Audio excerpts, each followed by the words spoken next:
to Cross-Cultural Communication. Hi, my name is Lorraine Wiseman. I've been the president of 7 companies in 6 countries around the world.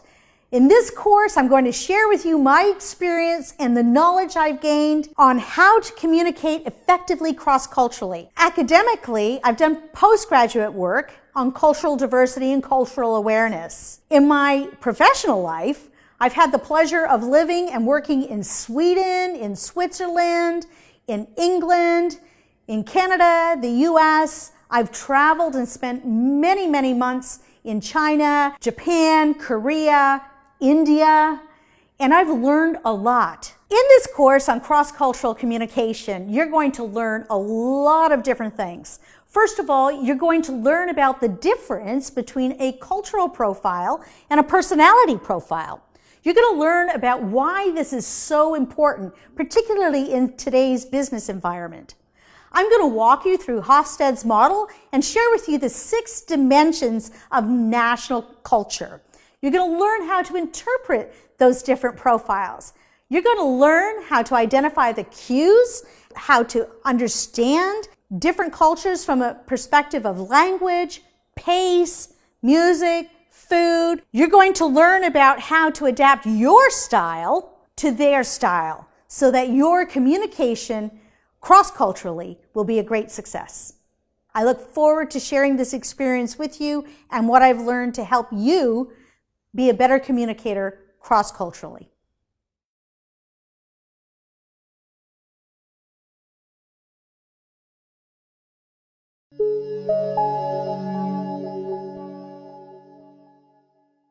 Okay, so before we get too far into the lectures and your understanding about cultures and me influencing perhaps your thinking about what culture is and how to communicate cross-culturally, I'd like for you to take a few minutes and think about 5 different countries.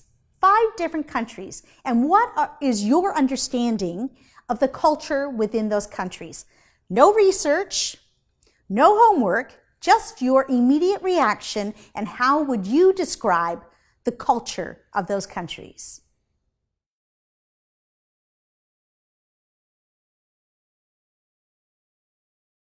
So let's start with, how do we define culture? Well, there are many, many different ways that culture can be defined. And the obvious ones that come to mind are based on our ethnic background. Which country do we come from? So are we from India? Are we from Canada? Are we from the US, Brazil? We think about the countries. But really, is it the country that defines culture? Think about organizations, moving from one organization to another organization. They have a unique personality or a unique culture. So what is the fundamental definition of culture? If you take a look at the dictionary, you'll find descriptions like it's a common set of beliefs, a common set of values that a group of people share. That common set of values could be based on their gender, it could be based on their religion, it could be based on the country and the community in which they grew up. It is a common set of beliefs. So whether that's in a company, a country, a community, or a family, it is the culture that we are looking at. So when we start to talk about communicating cross-culturally, we have to understand the frame of reference that the individuals are actually going to be receiving the message. We will get into a lot of detail in this course, but I'll give you a few quick examples. If you see somebody, think of bumping into somebody of an Italian background, and they have a tendency, like me, to talk with their hands, or they're very dramatic in how they say hello with a big hug and a kiss, even if you're a perfect stranger. And then if conversely, you take a look at the Chinese or those from an Asian culture, you'll have the bow, or the namaste from India. You'll have different ways of greeting each other. And if an Italian person approaches a Chinese person and gives them a great big old hug, you can just imagine the reaction of that individual. So it's really important for us to understand how to communicate cross-culturally to be received in the way that we intend to be received. So when you're thinking about the differences between cultures, I'm going to make a few statements and just for a minute reflect on them and think about your own reaction. So, welcome to the Festival of Mardi Gras. What an explosion of entertainment. So think about which country that's from and the people there. What about the statement, the merger between the German company and the American company failed because of a clash in culture? What could you imagine that clash in culture to have been that would have caused two companies from two countries who merged to actually fail because they don't know how to communicate with one another? And what about the Eastern culture versus the Western culture? When we hear about, the westernization of a country, what do they actually mean by the westernization of a country? How does the East become westernized? What is it that's happening? It's a shift in culture. Or the Islamic and the Christian culture. Are they really so different? It's two religions. Are they really so different? What is the fundamental foundation that creates the differences in all of those cases?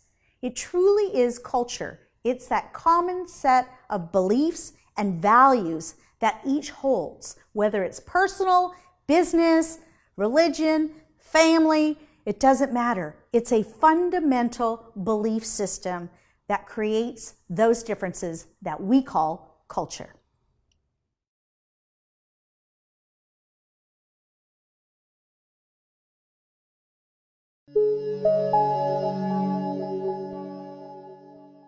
I'm going to start now by describing a few of the differences between different parts of the world and what we would refer to perhaps as Eastern culture or Latin culture or Middle Eastern culture. So when you think about the Eastern culture and you start to really look at it and look at the details of what makes up that culture, it is not so much a secular difference as it is a combination of religion and philosophy.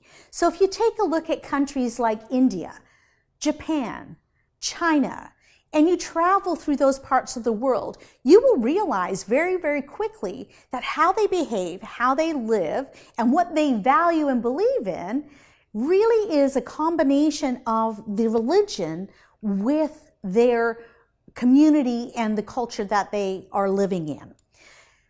When you think of the Latin culture, think South American, Brazil, think of Argentina. Those cultures really have been heavily influenced by language, the Romance languages.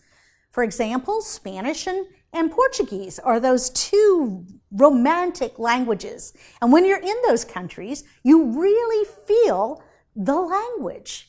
Now I'd like to take you to the Middle East, say Israel. What is the impact there and what really differentiates?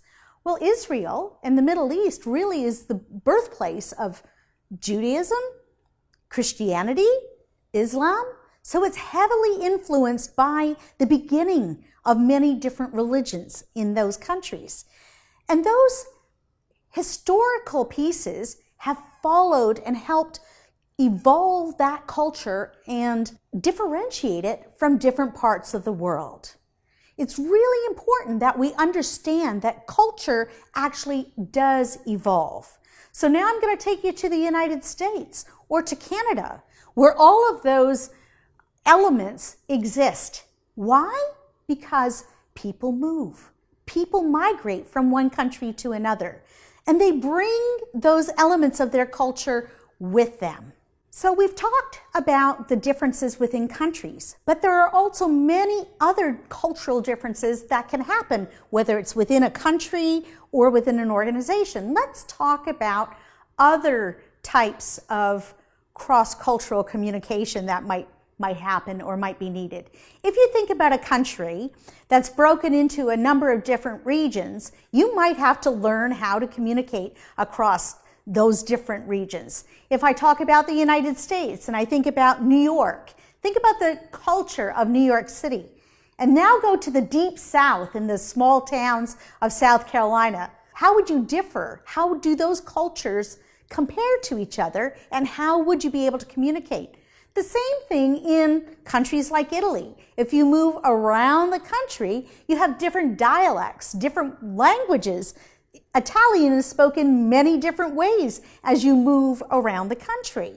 Take it now to the next level.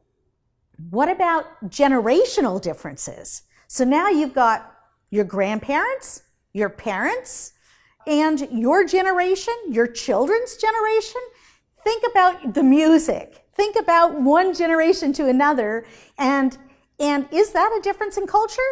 Absolutely. Think about the days of rock and roll versus punk rock. Think about the different ways of communicating with the different generations. How do you as a grandparent get your message across to your grandchild in a way that they can understand?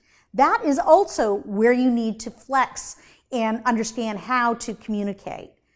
Another would be gender, male, female. So how do you relate with other women? How do you communicate woman to woman? How do you communicate man to woman? So there are cultural differences that go along with gender. There are also differences that come within organizations. Now, I'd like you to think back to your last job or your current job, walking around the company, and do you think that there's a different culture maybe in the finance department versus the human resource department or the engineering department? There are many different variations of how people communicate with each other within those departments. They are cultural differences, different values, different beliefs being expressed in different ways.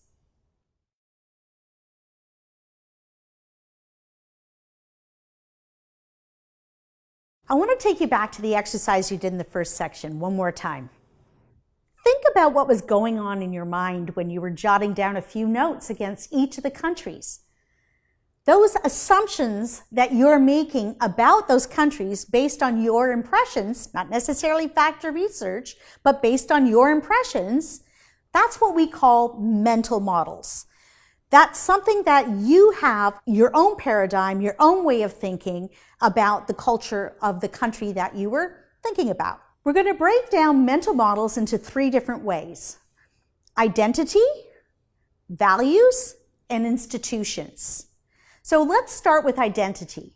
Identity is really our mental model, our assumptions around language, around perhaps religion. It's really how we identify that individual. Think about the assumptions when somebody is coming from the Middle East. Is there an assumption that goes on in your mind as to what their religious background is versus somebody that comes from Brazil? What would your mental model be? What is your assumption about their religion? That is something that we would call a visible mental model. You connect the visual with your assumption around people that come from that country. So the second one really is around values. And that's stuff that goes on in your own head. It's your own mind software. Values are very personal to you. You might have a strong value around integrity or trust, honesty, around passion, around safety. You might have many different values or things that are important to you. We make automatic assumptions about what might be important to somebody based on where they come from. So that is a mental model that's invisible. We don't actually see that. You don't see what's going on in somebody's head, but you're making some assumptions around what could be going on in that person's head. The third is really around institutions. That has to do with politics, governments, laws, organizations. So you start making some assumptions. If I talk to you about a communist country versus a democracy, what are some of the assumptions that you start making? What are the mental models you have around those two different political choices? Think about companies. If I talk to you about Apple, I talk to you about Starbucks, what are your mental models around those companies? And now I say to you, Dunkin' Donuts or Publix, the grocery store. What are the mental models that you have around those brands, those organizations? Again, they're visible. That's something that we can see. They're assumptions we make around specific organizations, around specific institutions.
Why is cross-cultural communication so important? And why is it that we need to challenge our assumptions? Assumptions are tremendously dangerous. Think about all those mental models and all the assumptions we just made about those different countries based on what we could see or what we thought was going on in people's minds. Think about how dangerous those assumptions could really be in a business environment or in communication in general. It's really important to learn what those cultural differences are and to build awareness so that we are not making those assumptions. Saying something is lost in translation just does not cut it. Not in this global environment. In the world we live in today, in this environment where our cultures mix all the time, where we have virtual teams from around the world, where people are moving and migrating around the world, we need to understand how to communicate with each other. Not based on assumptions, based on fact, based on building that awareness around those cultural differences between the different countries, between the different people, between the different organizations, so that we can be successful in getting our message across to somebody else.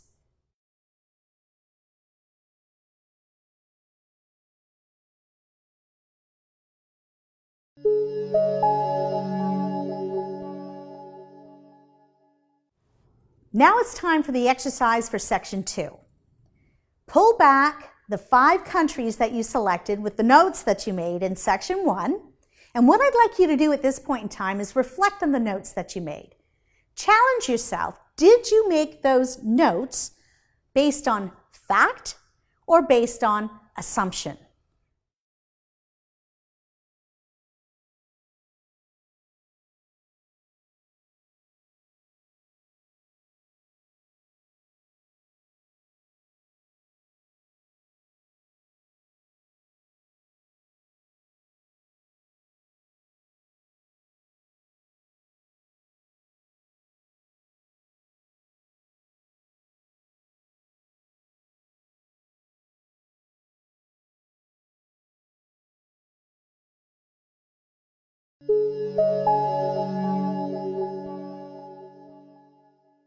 What accounts for the differences within a country?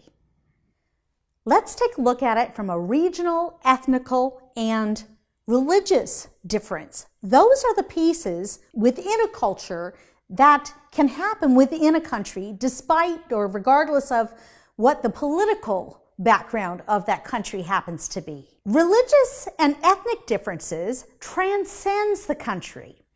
I'd like you to think for a minute about 2 countries in particular, Canada and the United States. I talk about those because they are the countries that are most heavily populated by immigrants from other countries. The U.S. is fondly referred to as the melting pot. So when people come to the United States, live in the United States, they become American. So they adopt the American culture. It's referred to as a melting pot because it's so many different cultures coming together to form a new one called the American culture. That said, the roots, the heritage, is still there. It still comes with them.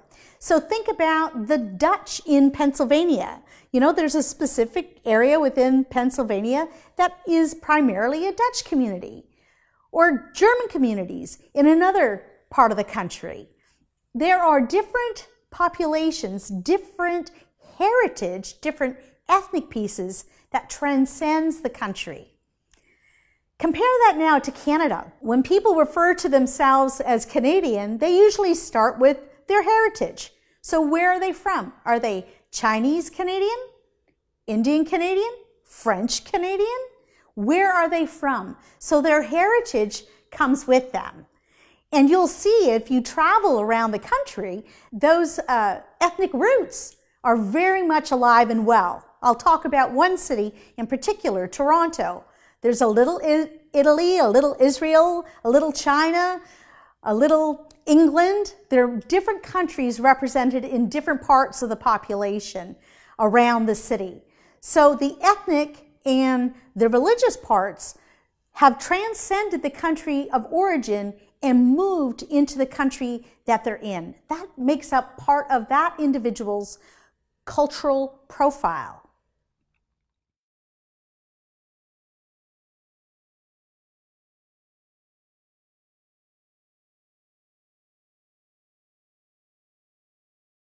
Another element of a cultural profile would be the gender. A woman's profile versus a man's profile might be completely different, and actually they are completely different. Think back to your childhood. Think about who your heroes were. Think about the jobs that you wanted to have and what you related to. It really was about the traditional roles of men and women. It's evolved historically, but if you think back, it's not because a man couldn't be a nurse or a woman couldn't be a mechanic.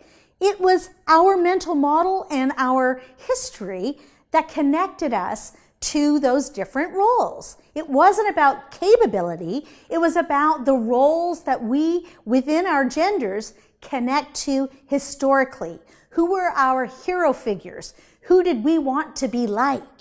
Not about our capability, but based on the traditional gender roles.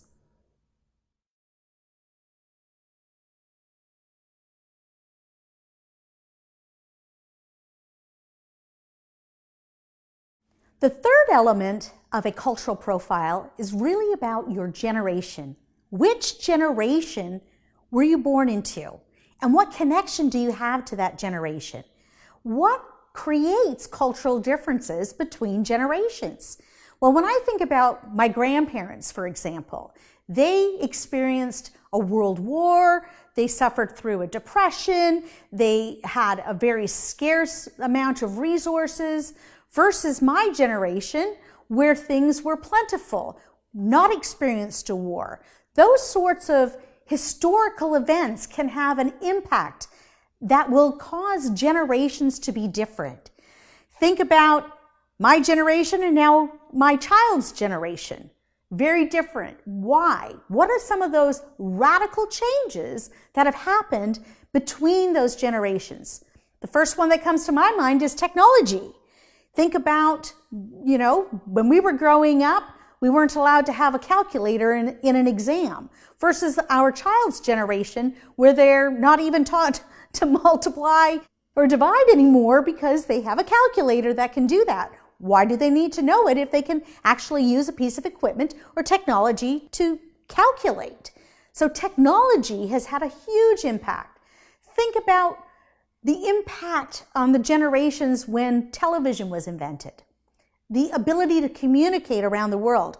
Think about the impact of the internet on the different generations and communicating around the world.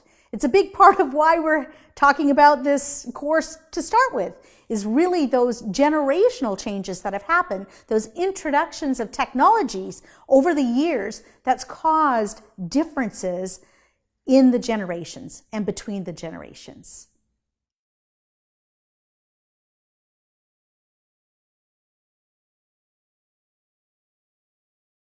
The last element of a cultural profile is the social class. Here we want to talk about the differences that come with availability and access to education, and one's occupation. If you think about the differences that come along with different levels of education, think about the choice of words that you would use in common everyday conversation that would happen between two people that have a doctorate versus two people that haven't graduated high school. What's the level of language that's being spoken between those two different groups of people? Think about the symbols that go along with different occupations. What comes to your mind when I say a white-collar worker versus a blue-collar worker? How is that symbolic? How is that differentiating the individuals based on their occupation? When you think about a social class, it might not just be limited to an occupation or education. Think about a country where the social class is defined by which group you're born into. Think about India and the caste system. How does the social class within India determine the culture of the different members of the different castes?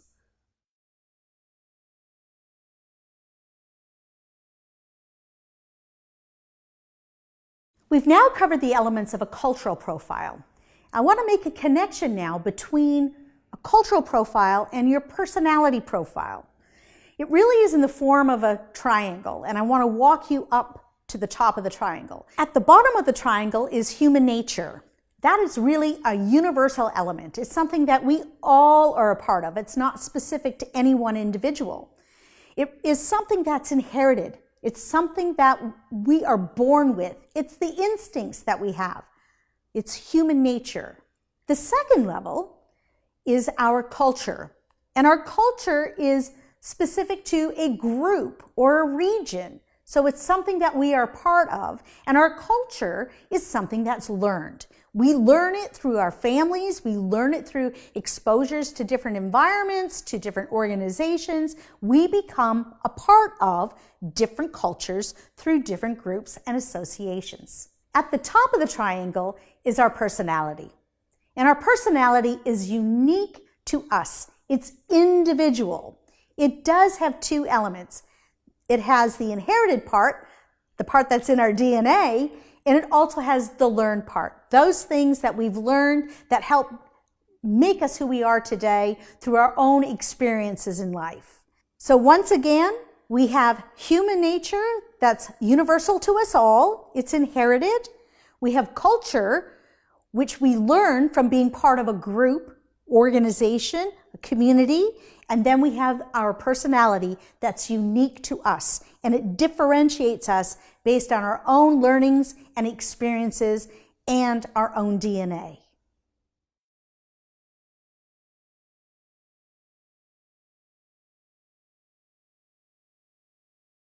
Let's now turn to personality profiles. You know that it's unique to you. There are two different types of personality profile assessments that I'm going to refer to in this section. One is the Myers-Briggs assessment tool and the other is DISC. I like using these two tools because it really does go deeper into understanding the difference between what a personality profile is versus what a cultural profile would be. A personality profile really is about where do you get your energy from? How is it that you absorb information? How do you make decisions? How do you relate to others? Thinking about those questions and putting them into a personality type, Myers-Briggs has 16 different measures of personality based on how you make those decisions and where you fall on the scale. Myers-Briggs actually measures your preferences based on those dimensions. DISC, another profile, really focuses on 4 different aspects of your personality. First would be dominance. Second would be influence. Third is steadiness. And fourth is compliance. Dominance is about how you assert yourself, how you take control of certain situations. When you think about influence, That really is about how you interact with other people, how you communicate with others. Steadiness is about your temperament. Are you patient? Are you persistent? What is your temperament? Compliance is around your desire to abide by policies, procedures, rules. Do you like to stick with them? Do you like to move outside of them? They are different aspects of your personality. As you can see, they are fundamentally different from a cultural profile. They are unique to you, whereas a cultural profile is really about a group of people and your connection with that group and your shared values and beliefs. Personality is unique to you, and culture is about you as a part of a different group and your shared beliefs and values. The more you know about your personality, the more you can interact well with others and know how to flex your style when you're interacting with others. To that end, I've provided 2 links at the end of this course as an additional resource. Both are free assessments. One is for the Myers-Briggs and the other is for DISC.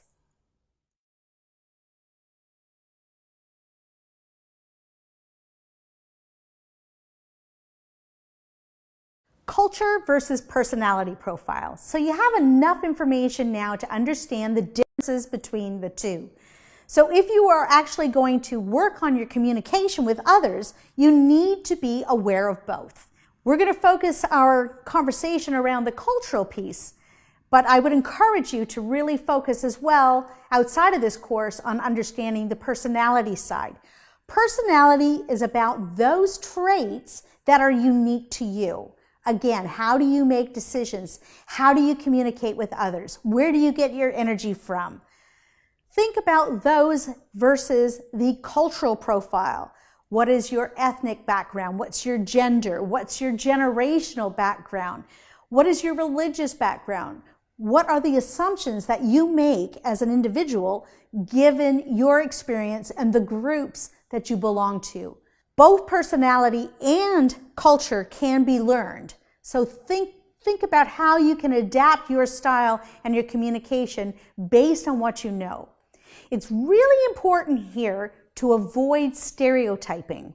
We always think, okay, well, that person really likes to communicate a lot with other people. They're always energetic. You assume that they don't need any private time because they love being around people. That's not necessarily the case. Just because somebody might be extroverted doesn't mean that they stereotypically always want to be with people. They might actually really appreciate the quiet time. The same goes with the cultural profile. You want to be really careful about stereotyping the different cultures. And as we go through the rest of this course, you'll understand more as to why and how not to stereotype. Think back to section 1 where you made some comments about different countries and some assumptions perhaps that you made around those different countries based on stereotypes. So what we're going to focus on in the next section is how to break down the cultural differences so that we can understand it more in academic and factual terms so that we're able not to stereotype and really look at a culture from a set of parameters that's going to help you to understand how to communicate more effectively.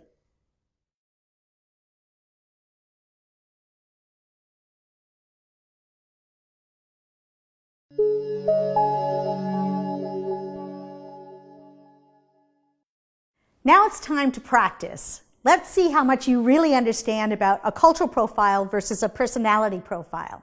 I've prepared for you 10 statements. What I'd like you to do is read each statement and decide, is it describing a cultural profile or a personality profile? Have fun with it. Let's see how it goes.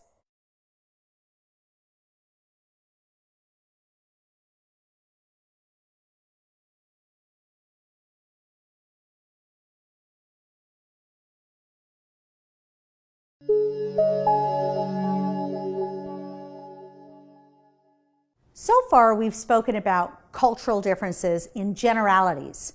What I'd like to do in this section is start to get a little bit more specific around national cultural differences.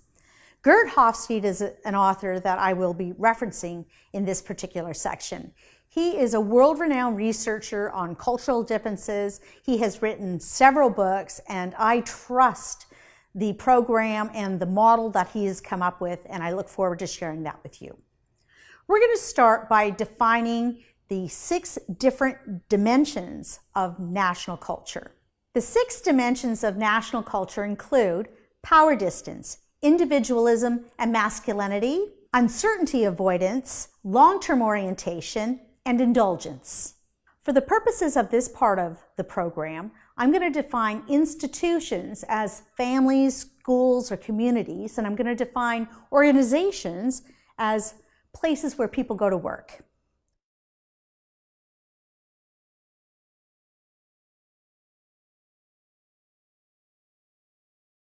So the first dimension in Hofstede's model is power distance. What do we mean by power distance? Power distance is the degree to which members of either the institution or the organization expect power to be distributed unequally. So when you think about power distance, what do you think? It's the distance between a grandparent and a child. What level of power or influence is there between those people? It's the difference between a president of a company and a line worker in a company. Do you expect to have power distances within those ranges? So this is unique to each country. Every country is going to interpret power distance in a different way.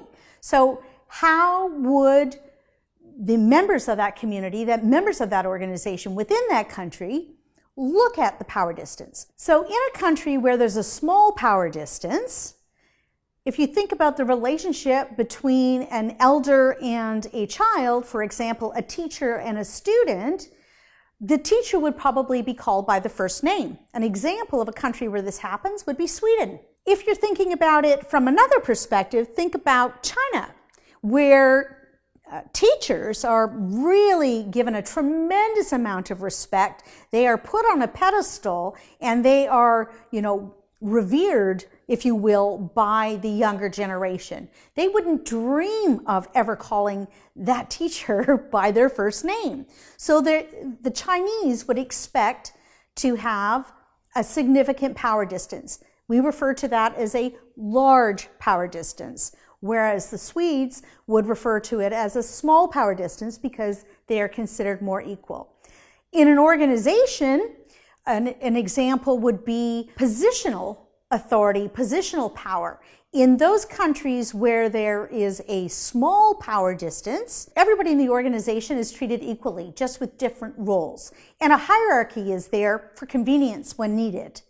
Whereas in an organization where there's a large power distance, the hierarchy is absolutely there. You do not cross outside of those lines of authority, and it's very regimented, and you move to that next level. So if I was to think of a country where there is a small power distance, I would say to you, again, I'll use the example of Sweden in this case, and where there's a large power distance, I would look at a country like Switzerland or Germany, for example, where you really do move through the organization in a hierarchical manner. And the same thing would hold true in Japan, where as you grow older, you actually move into more senior roles, and your age and stage in your profession may be aligned more closely with your age and stage in life. So that's power distance. Now we're going to move on to the second dimension.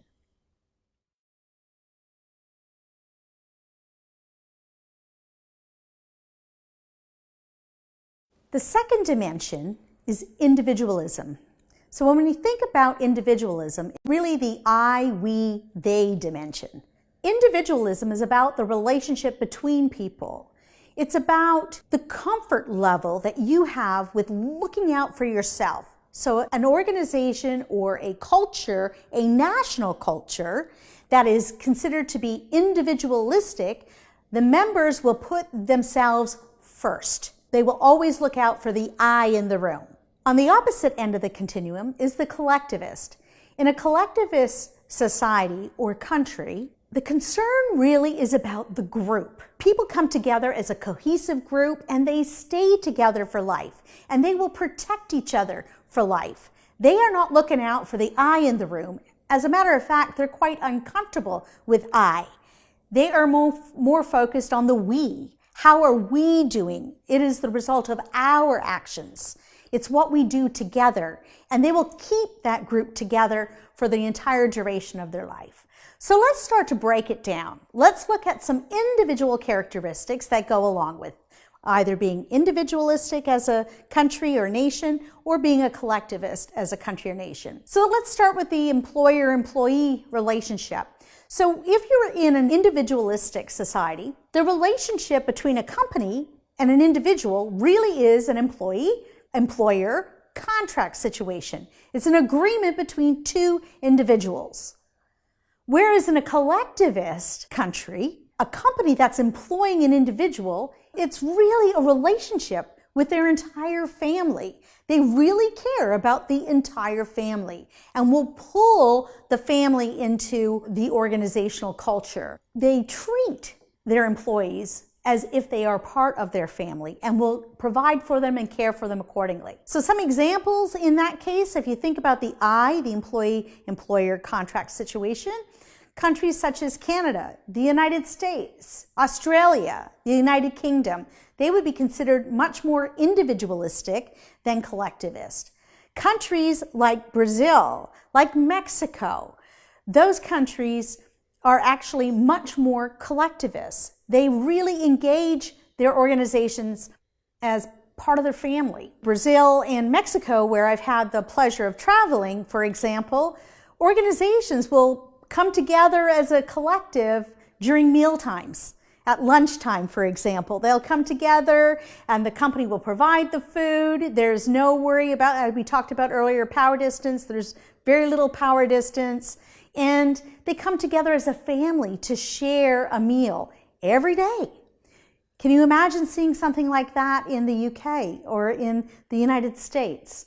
Very different, where people are really on their own. They might come together by choice, but it's not a national culture. Another example of an individualistic versus a collectivist situation would be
Very different, where people are really on their own. They might come together by choice, but it's not a national culture. Another example of an individualistic versus a collectivist situation would be the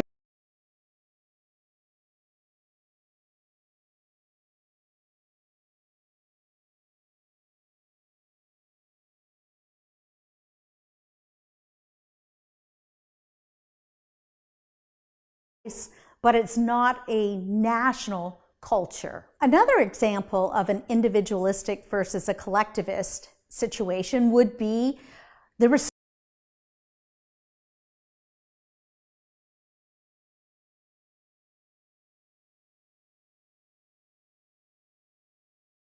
might come together by choice, but it's not a national culture. Another example of an individualistic versus a collectivist situation would be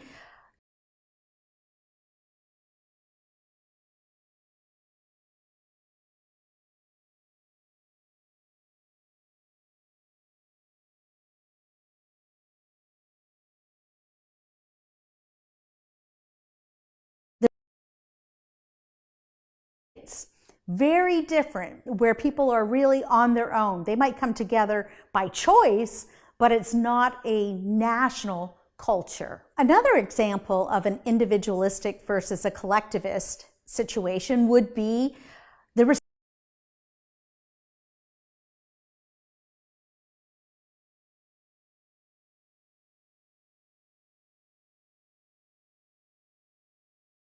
about earlier, power distance. There's very little power distance, and they come together as a family to share a meal every day.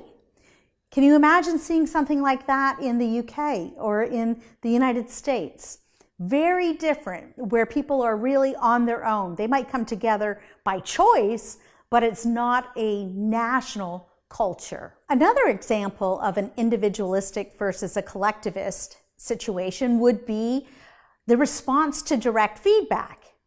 In an individualistic environment, people appreciate direct feedback. They want to receive comments. They want people to speak freely and feel comfortable speaking freely. In a collectivist environment, giving direct feedback or a direct appraisal of an individual would be seen as spoiling the harmony within the organization.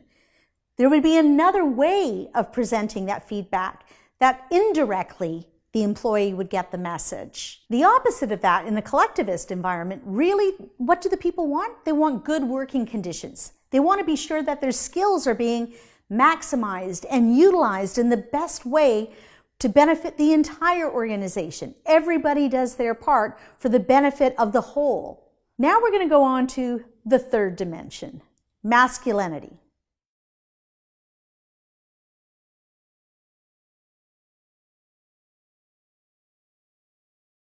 Okay, we're about to talk about masculinity as a descriptor of a national culture.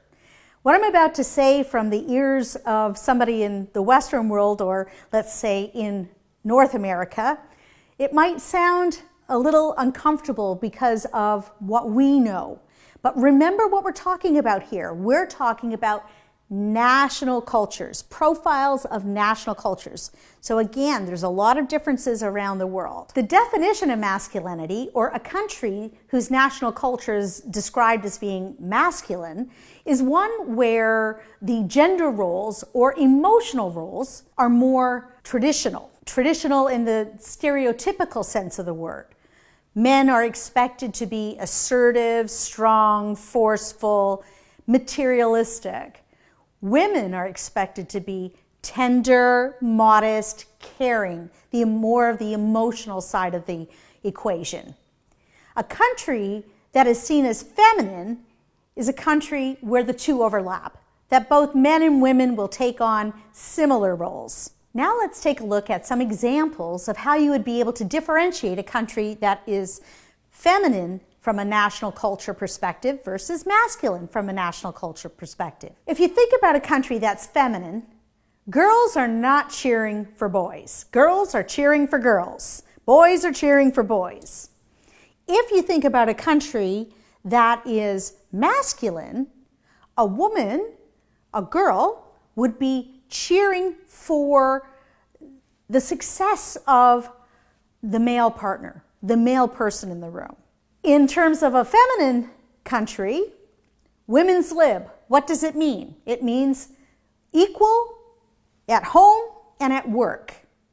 In a masculine country, women's lib would mean women wanting to take on the jobs that are traditionally male occupied. Finally, in a feminine country, there is a single standard that's applied to both men and women.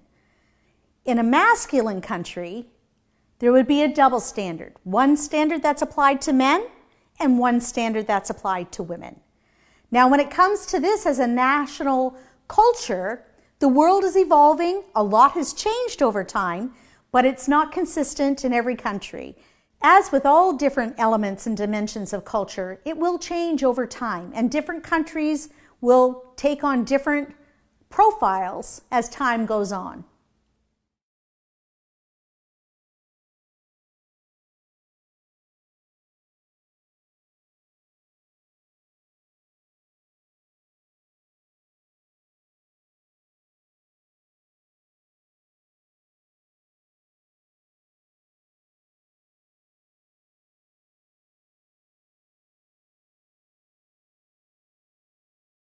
The fourth dimension in national culture is uncertainty avoidance. Really, another word for that is a tolerance for risk. In a country where there's a high uncertainty avoidance or a low tolerance for risk, different might equal dangerous. People might feel that any threat that comes to be needs to be fought. It needs to be something that is fought against. It's a situation where family life could be something that's stressful because they worry all the time about how their family is going to succeed and how their family is going to be seen and the success of their family. On the other side, in an environment or a country that has a low uncertainty avoidance, family life isn't stressful. It's fun. It's leisurely. Different equals curious, something to be investigated, explored, a little more adventurous. It's a situation where a threat is actually a part of life. It's something to be taken in stride and not necessarily fought against every time something comes up. From a different perspective, countries with a high uncertainty avoidance would probably choose investments that are a lot more conservative. In a country with low uncertainty avoidance, when it comes to advertising, there may be more of an appeal to the use of humor. In a country with high uncertainty avoidance, advertising would be based on experts in the field providing their input on the product or service.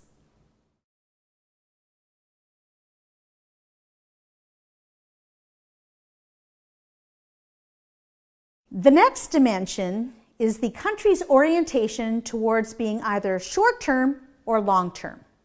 A country who is characterized as having a long-term orientation focuses its efforts on the future. It really connects with perseverance and determination about achieving something in the future. It's thrift.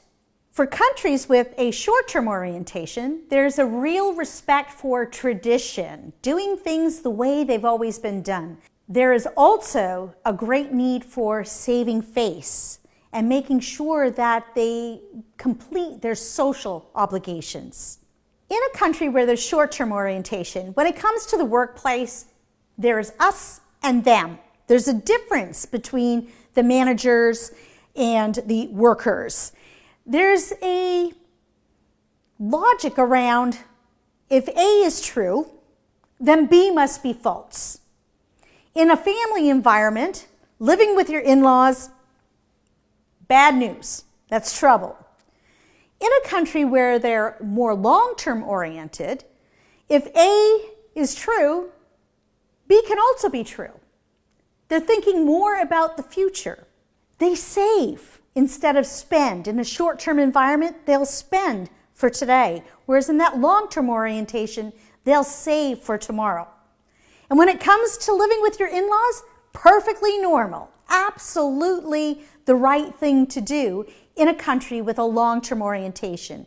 So in practice, you might see joint families, families that have generations living in the same house in a long-term orientated country. Whereas in a short-term orientated country, you wouldn't even think about that. The kids would be out and on their own. That's just to give you a few examples of how to differentiate between the two.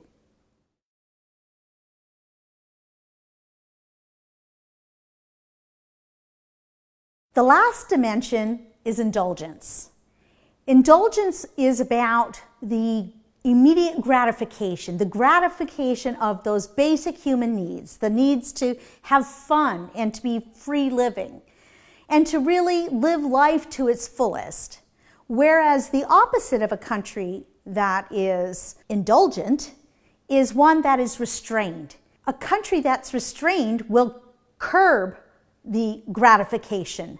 It will be regulated by strict social norms. A few examples. An indulgent country might be perceived as being loose, whereas a restrained country might be seen as being strict or cynical even. In an indulgent country, smiling is the norm. You'd be happy passing people along the street with a big smile on your face.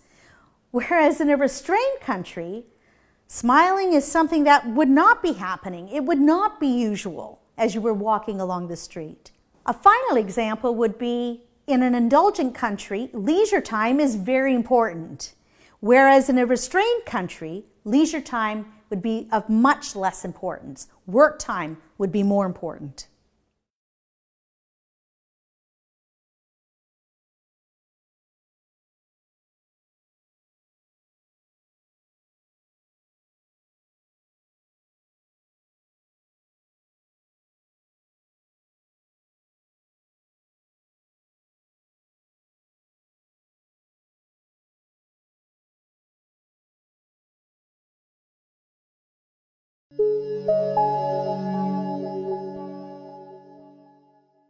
Now that you've seen Hofstede's model, it's time for you to use it.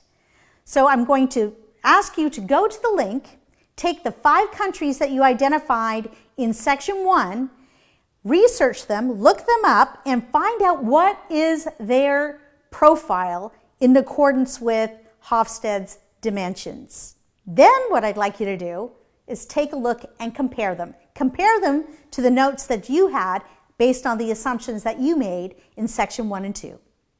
Okay, now it's time to practice. What I'd like you to do is go back to the 5 countries you selected in the first exercise. Now we're going to click the Geert/Hofstede.com site. The link will be attached to this lecture. Once you've clicked the link, I'd like you to scroll down the page, take a look at the section called National Culture. Keep moving down the page to Dimensions of National Culture. At the very bottom of the Dimensions of National Culture, you'll see a selection saying, check out our tools, see and compare country scores. I'd like you to click on See and Compare Country Scores. A window will pop up and you'll be able to select a country. What I'd like you to do here is select the country that you chose in exercise 1. For example, if I've chosen Brazil, I'm going to select Brazil, I'm going to click Brazil, and up will come the dimensions of national culture for Brazil according to the Geert-Hofstede model. What you need to do is repeat this process for each of the countries you selected in exercise 1. Once you've selected the different countries and you have a point of comparison for all the 5 countries, I'd like you to go back and compare the results you have found according to Geert-Hofstede's model to the assumptions you made about those cultures originally in the first 2 exercises. If you'd like to provide yourself with some more information and compare a number of countries, go ahead and click the Comparison Country button. I'm going to compare Brazil to Australia. Once you've selected the second country, it will come up and show you the Hofstede dimensions for that country. Here you can see the comparison between Brazil and Australia. When we talk about the comparison, let's take a look at the first one. You've got Brazil with a 69-point power distance. And here in Australia, it's a very low power distance of 36. I'll ask you to go back and remind yourself of what the difference would be. A higher power distance reflects a significant distance between the person in a very high position and an employee. There's an expected difference in position and responsibility. A low power distance, like in Australia, would suggest that there are closer comparisons in individuals and there is less of a power distance, which means that a president would be able to speak quite openly with an employee on the shop floor without having to worry about the difference in position. Using the comparison that we've just explained, now you can move along and compare all the 6 dimensions according to Hofstede's model with the different countries: individualism, masculinity, uncertainty avoidance, long-term orientation, and indulgence. Take a look at each one, how they compare with the 5 countries you've chosen. You will begin to see in your comparison a lot of differences between the different cultures according to the model. As we move through the rest of this course, it'll become important for you to understand the difference to enable you to flex your style of communication to those differences.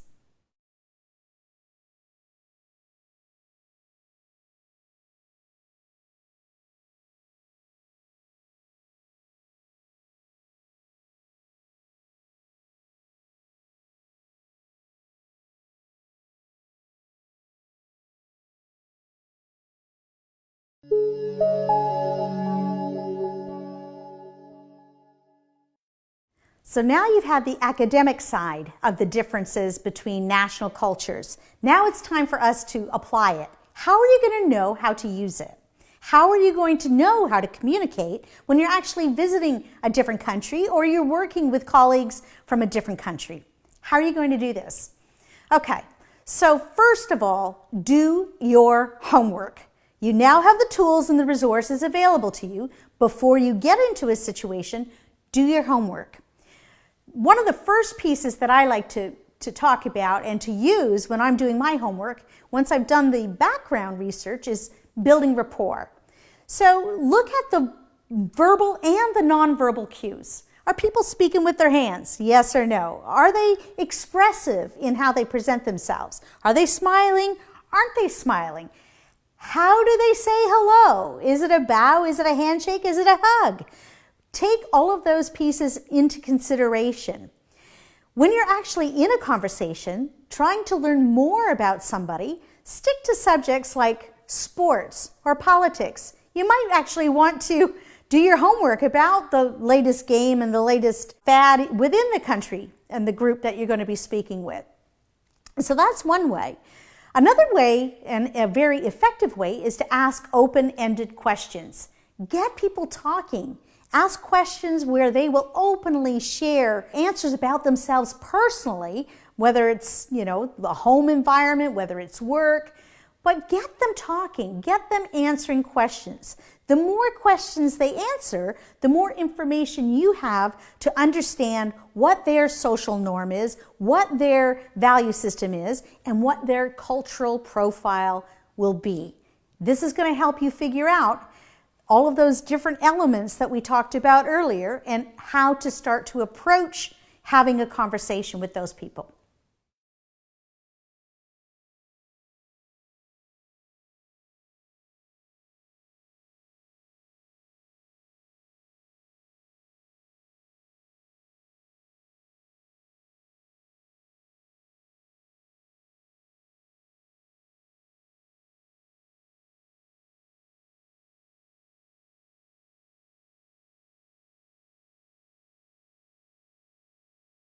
You can tell a lot about a culture just by taking a look at a few different things. Food. What kind of food are they eating? Have you ever been to Europe and had a European breakfast? What are you eating? You're eating cold cuts, cheese, bread? If you're in the UK, what are you eating? Eggs, sausage, beans? Depends on where you are. If you're in Asia, you might be eating rice for breakfast. So you can tell a lot about a culture just by the types of food they eat. Are they bland? Is it spicy? One of my favorite pieces for telling the difference is really about the sense of time. I don't know if you've ever heard the expressions, but you go to different countries and it could be Indian Standard Time, it could be Canadian Standard Time, it could be whatever that country happens to be their standard time. So if you're heading off to Brazil and you're landing and you're just getting off the plane, it's 6 o'clock, you're dog tired because you've come in from the UK, and somebody says, let's go for dinner. I'll pick you up at 8 o'clock. Yeah, dinner at 8 o'clock. It's normal.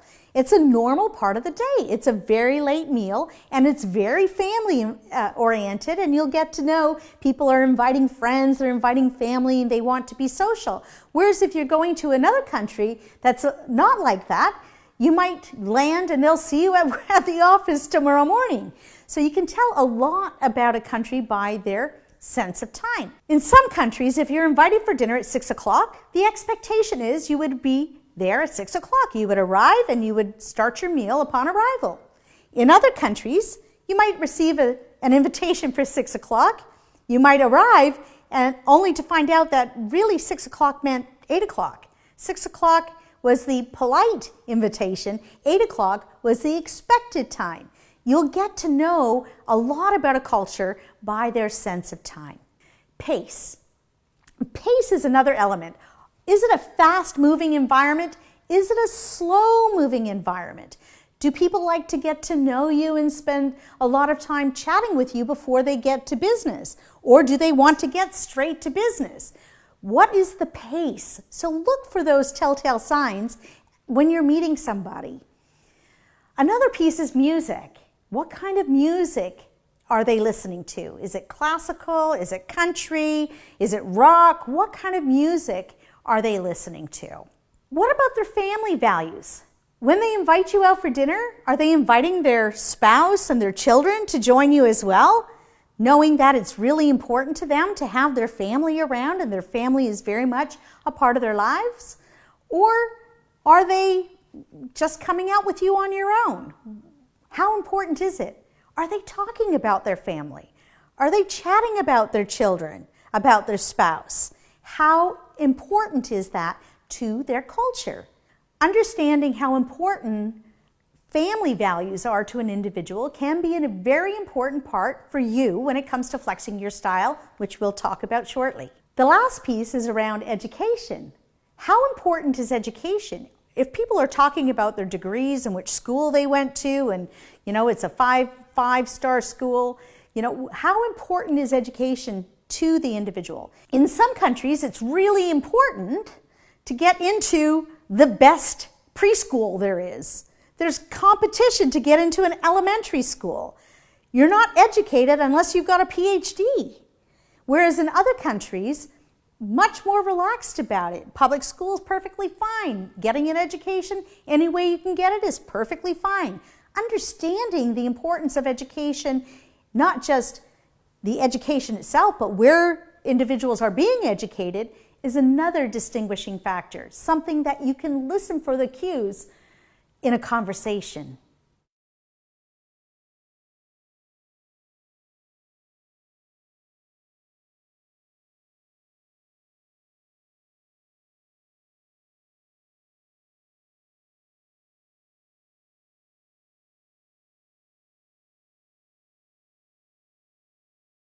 Now that you know the cultural profile of the individual and you've had the conversations, what can you do to communicate effectively? First of all, being respectful of somebody else's culture and flexing to them can have a tremendous impact. It shows that you are culturally aware and that you are respectful of their traditions, their likes, and how they behave. So you know the old expression, when in Rome, this is absolutely the time to apply that expression. Be where you are, flex your style to where you are. So now we have a situation where you are going to be working with a group from India. What are you going to do to prepare? You're going to go through the Hofstede model. You're going to understand the different dimensions of the culture. So mentally, you're going to be aware of the background of the culture and some of the norms that you can expect to see within that culture. The next thing I would recommend you do is start listening to accents. There's nothing more frustrating than being in a situation where somebody is speaking to you and you ask them to repeat themselves over and over and over again because you have not tuned your ear to be aware of accents. So if you're going to India or you're going to be working with a team from India, start listening to English with an Indian accent. Maybe some films, maybe a podcast, maybe a clip off of YouTube. Look for different opportunities to listen to the accent. Where you have that opportunity face to face, it can be even more impactful. So that you, when you get into the situation, your ear is tuned and you're no longer asking, pardon me, can you repeat yourself please? Pardon me. You are much more aware. Use simple language. When you're communicating, you want to be very careful not to use idioms or colloquialisms because they will be completely lost on somebody that's not familiar. So you're not going to use expressions from the US in another country because those expressions won't mean anything. How are all y'all doing? What's an all y'all in India? They won't understand what all y'all means.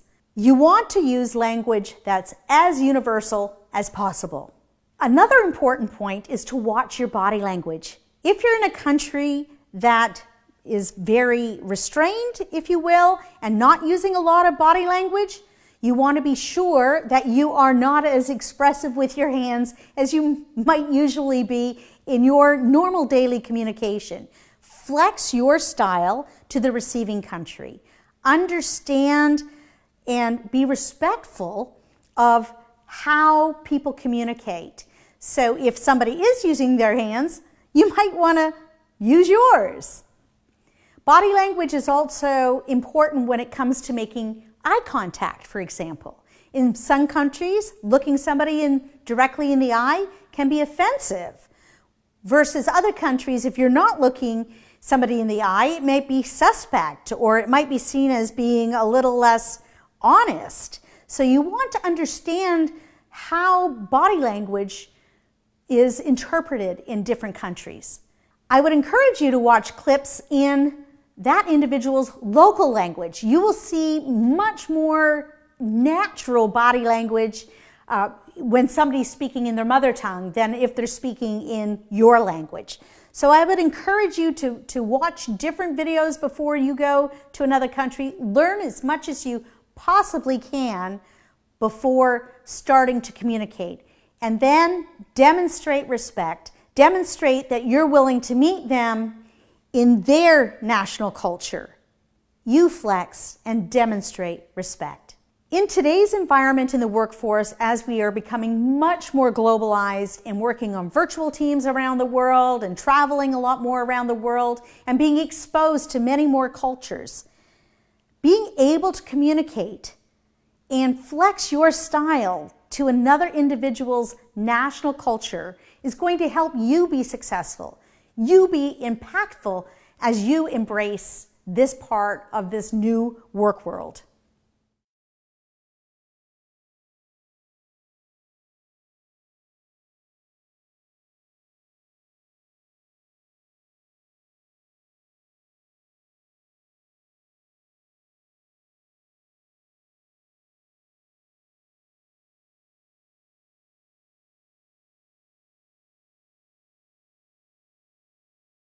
People are much more comfortable speaking in their mother tongue. And when they're listening in a second language and perhaps taking time to translate, the pace at which you speak can have just as much of an effect on your successful communication. If you're speaking with somebody in English and English is a second or maybe even a third language, slowing yourself down and creating a pace that's comfortable and easy for somebody to listen to can be highly effective.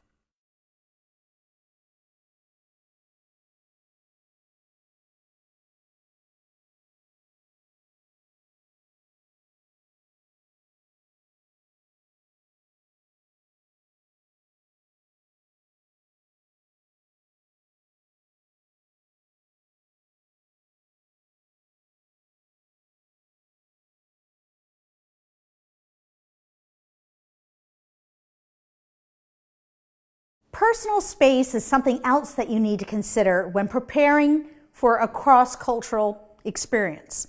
In some countries, as we've already mentioned, people may bow to say hello.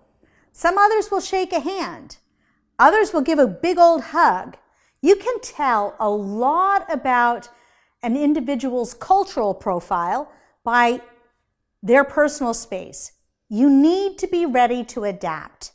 Reaching your hand out and assuming that everybody is ready to shake hands, it's not an international sign of hello. It's not. It's a sign from parts of the world, but not all parts of the world. So you need to be ready to adapt to the requirements of personal space. You can do this by checking online. You can do it by observing and watching. Wait until somebody says hello to you, and then reciprocate in the way that they have greeted you.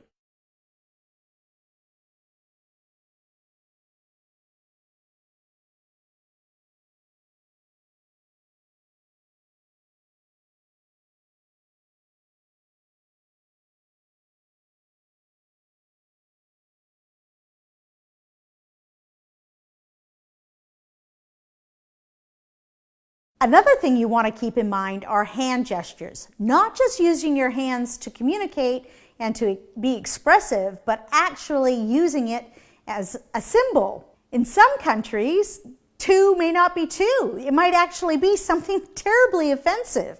So you want to be sure that you mitigate any risk by not using hand gestures when you're communicating, unless you are 100% sure that you are not going to be offensive.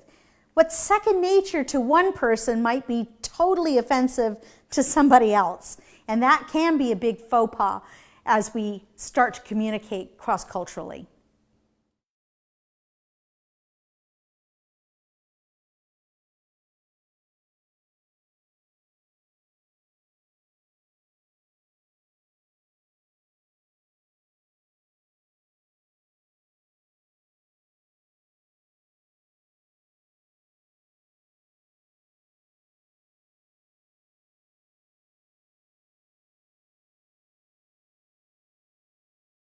It is important for you to pace how you're speaking, but it's also important for you to understand the pace of the conversation. In certain countries, when you're doing business, there may be a customary 3, 4, 5, 6 hours of deliberations before a decision's made. The decision might be obvious from minute 1 or hour 1, but the local culture is to totally discuss at length the details of the subject before making a decision. In other countries, no might not mean no, and yes might not mean yes. It might be maybe. It's understanding the nuances from that cultural profile to help you to have a successful discussion.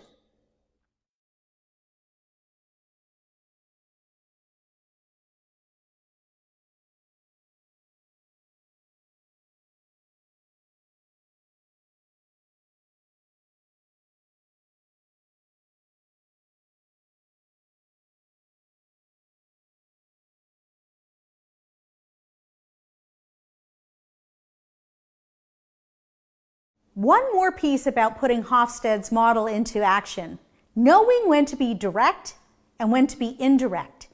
In some countries, it can be terribly offensive if you give feedback to somebody in a very direct fashion. In some countries, people give feedback in private, if at all. They might go around an issue. They might talk about somebody in third person or a situation in third person, and not actually giving feedback directly to an individual. Whereas in other countries, you will be direct, you will say what's on your mind, and you will give feedback immediately. Be sure you understand what that country's profile is when receiving and giving feedback. For your benefit and as a quick reference guide, I've attached a resource for you to give you some quick insights of countries around the world and some of the cues that you need to be aware of. As in all situations, we want to be careful about generalizing, so I cannot say to you that you will be able to apply it 100%, but overall it should give you some insight as to how to get started in your preparation for communicating with people from those countries.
Understanding different cultures and being culturally aware is very important for you in having success and being successful in communicating with people from that culture. Being aware of your pace, being aware of your sense of time, being aware of accents, being aware of their cultural style versus their personality style.